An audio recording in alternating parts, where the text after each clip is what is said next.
we're used to athletes being super cryptic on social media, especially about what their future team potentially could be. But sometimes it's pretty straightforward and even blunt. And did Vikings defensive end Ifeadi Odenigbo just hint that he's going to re-sign with the Arizona Cardinals this offseason?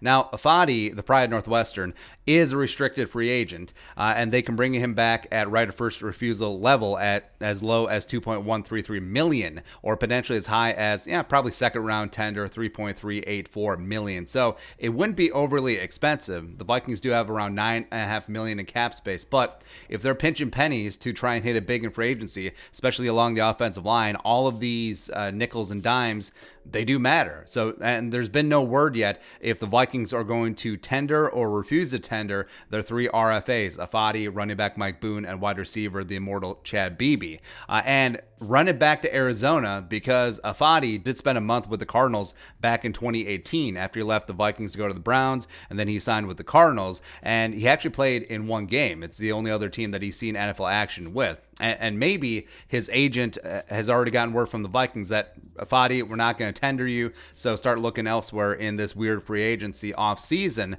Legal tampering does open Monday. Official free agency opens on Wednesday, hence the running it back. Now, Ifeadi did lead the Vikings with pressures with 44 last year. Didn't necessarily capitalize on Daniil and Unique being gone. 35 tackles, 3.5 sacks. Wasn't the gold. Wasn't quite fool's gold, but wasn't 24 karat either.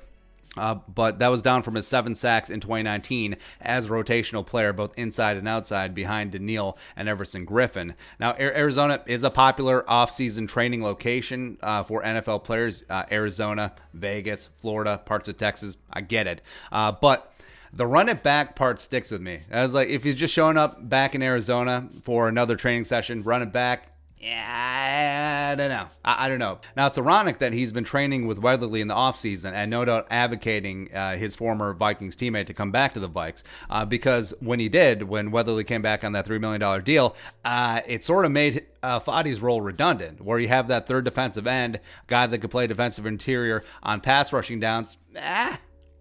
Because the Vikings, you look at the current depth chart, without Ifeadi, I mean, the cupboard isn't bare on the edge, because you got Daniil coming back from that neck injury. You have Wanham. You have Weatherly back in the fold. You have Jalen Holmes in the final year of his rookie deal. Plus, you have Hercules and a 7th round rookie from 2020, Kenny Willekes.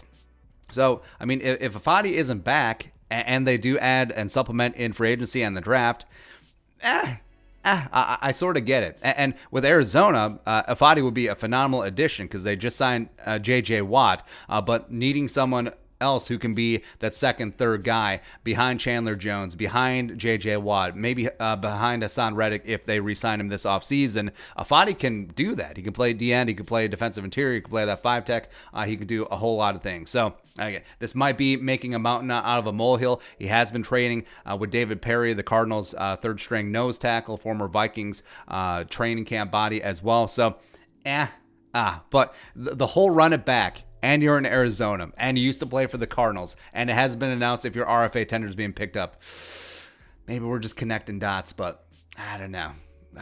I guess we'll see in the next couple days. But your thoughts, Ifeadi, Arizona, Cardinals? Let us know in the comment section below. Subscribe for daily Vikings takes. Want to support that work, post on the Venmo. But until next time, Skol, production value.